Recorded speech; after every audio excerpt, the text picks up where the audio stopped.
Okay, let's talk about this.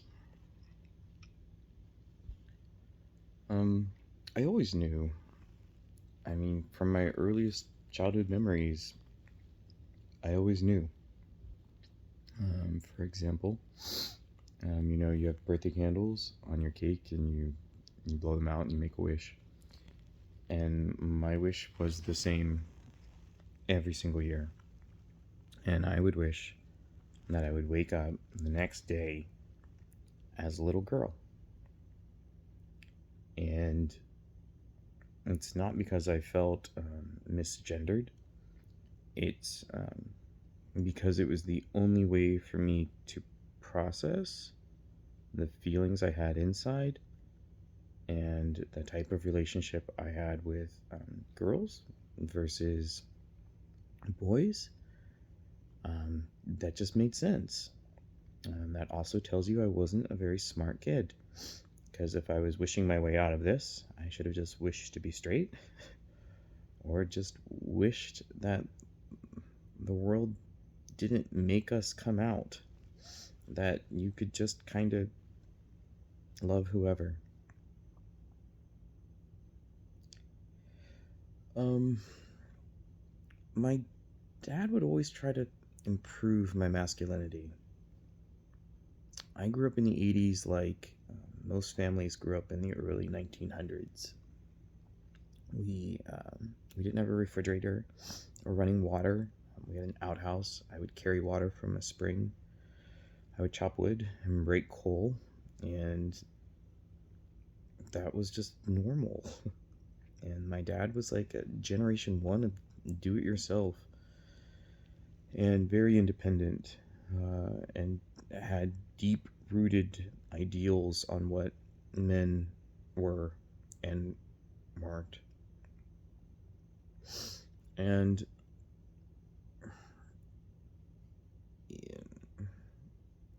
I don't think I ever lived up to his needs of a son. I don't even know if I do it now. My parents were just, they were kids that had kids. They were teenagers. I can't even imagine. I, I still struggle with keeping my houseplants alive. Where I grew up was a village, literally a village, a few hundred people. And gay people weren't like a thing. Like, you didn't hear of any in real life, and you certainly didn't see any. And the only thing I really knew was the slurs and the context, and those were all negative. So when I heard the word, the only thing I knew about it really was how much you didn't want to be one. And when I realized that I was one, that's when I decided to hide. And I was hiding for a long time. A long time. Before kindergarten, all the way through. I knew. Um, so in my younger years, I would just stay to myself. And people would describe me as quiet and shy. But I was just hiding, trying to figure it all out. And I got a little older. I I realized that you can't be that way. You've got to be social and put yourself out there and keep people off your trail. So I had different masks, and I did extracurricular activities, and I had lots of friends, amazing friends, and it was still all just hiding. So finally, when I was 17, I enlisted in the Marine Corps. I wasn't ready for school. I didn't know what I would major in, and there's something about the Marine Corps that if I'm gonna be vulnerable, which is the point of this, I really thought they could fix me. I mean, if the Marine Corps couldn't fix me, then nothing would. I excelled there. I mean, my childhood basically prepared me for environmental hardship, so that was easy. And then academically, I excelled. Professionally in the Marine Corps, I excelled. I advanced quickly. I competed for my ranks versus time and tenure, and I won. I became a non-commissioned officer before I was legally allowed to drink. But as I became more competent and more confident as a Marine, I became equally miserable as a person. The Marine Corps teaches you honor, courage, and commitment, and mission accomplishment above troop welfare.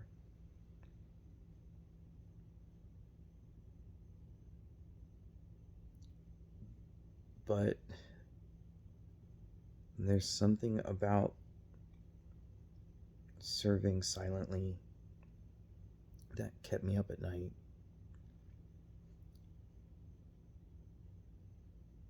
And there was a moment where I didn't have shame anymore over who I was. I was able to just accept it for the first time. I was able to just accept it.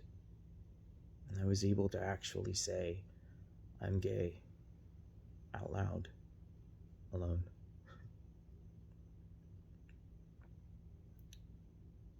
But that created a whole new problem.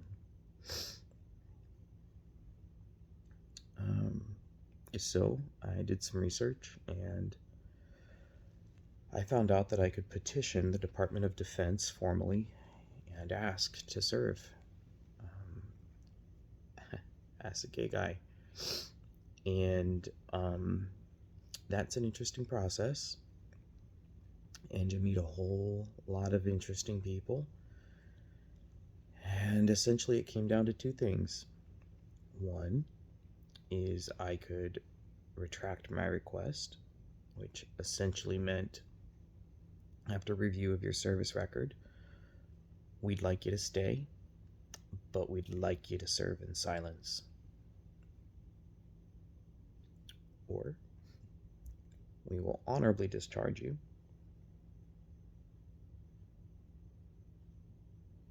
right now. There's irony there. I mean, I joined the Marine Corps for them to fix me, and that's kind of exactly what happened. They equipped me with the confidence and the self-awareness that it takes to be a Marine.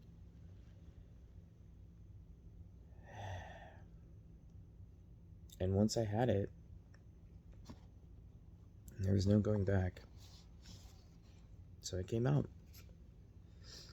And then I came home. My mom cried. Not out of shame. She was able to rewind my childhood and realize the struggle that was. All the jokes.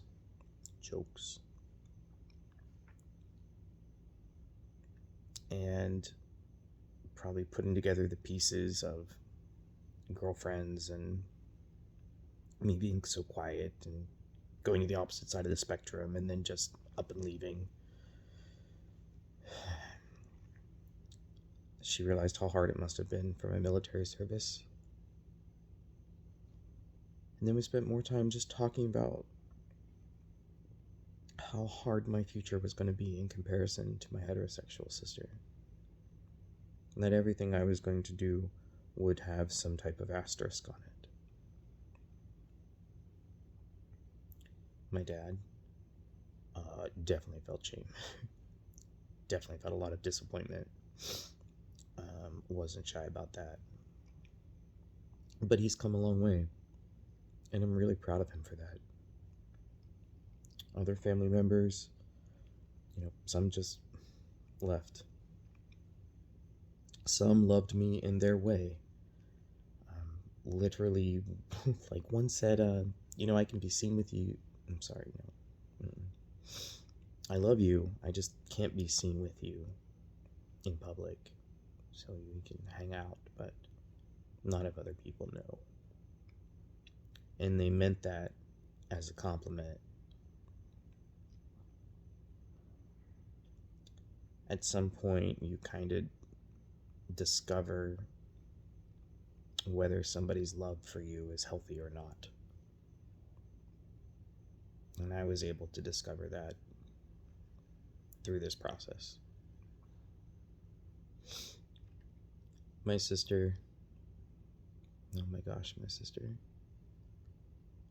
I told her, and it was like I told her it was Tuesday. She said, I know. Like, how do you know? It's like, I knew whenever we would fight over straight versus bent arm Barbie that you were gay. Why? Why didn't we want to talk about that at any time before today, Katie? Why didn't we do that? She said that wasn't her place. That was for me to find and bring home.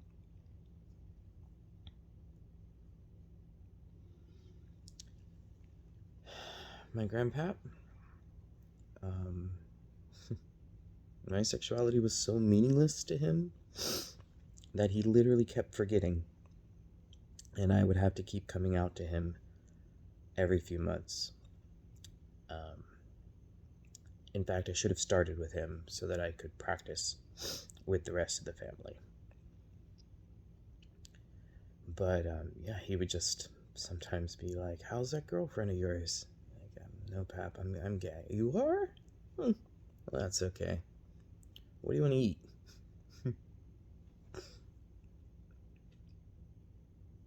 Isn't that the way it should be?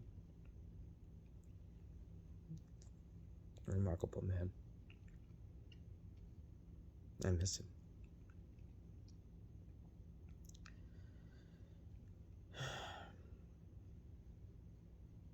I'm not going to say that coming out is easy.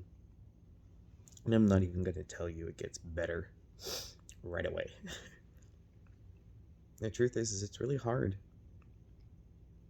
And it's inconvenient. And it's uncomfortable. And it's filled with rejection and ridicule. But I am going to tell you it's all worth it. I've built a new life. I have a family that I've created, some of which is my original family, that have decided to stay in contact, that love me in a healthy way. And the others are just family I've found and that I can bring my whole self to every day, every moment. I work in a place where I can be Mike, whole Mike. No changing pronouns, no ignoring stories, no awkward vagueness. Just be me, living in my light. After so many years of being in the dark,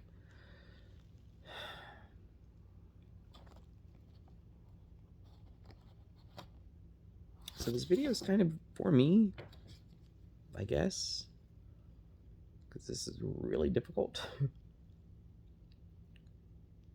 But really, I'm making it for someone I don't know, and I've never met, probably never will meet. I don't know your name or your face. I don't know your story. But here's what I do know. From one heart to another. You're out there, and you're hiding with your masks. I get it. I completely understand the need for you to be safe, professionally, personally, religious. I get it. But even if you can't share it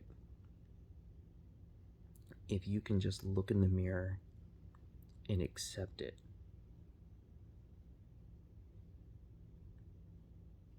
Accept that you're not broken.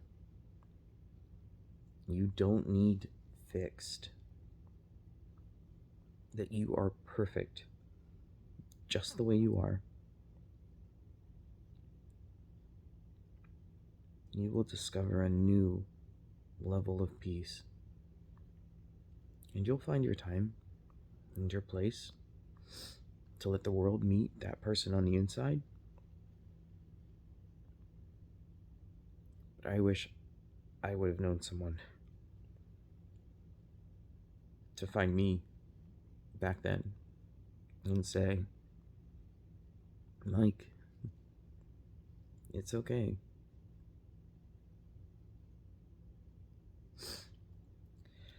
So that's my story. That's my message. And now that you've heard mine, I would love to hear some of yours. And if you're a person without any stories, but maybe you know somebody who could benefit from this or needs to hear it, or you don't know how to have that conversation with them, share it with them. Help me carry this message to the people that need to hear it. Forward it to someone, text it, I don't know what we do these days with these things.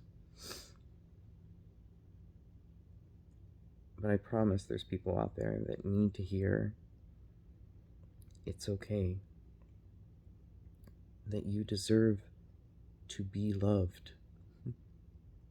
You're worthy of it.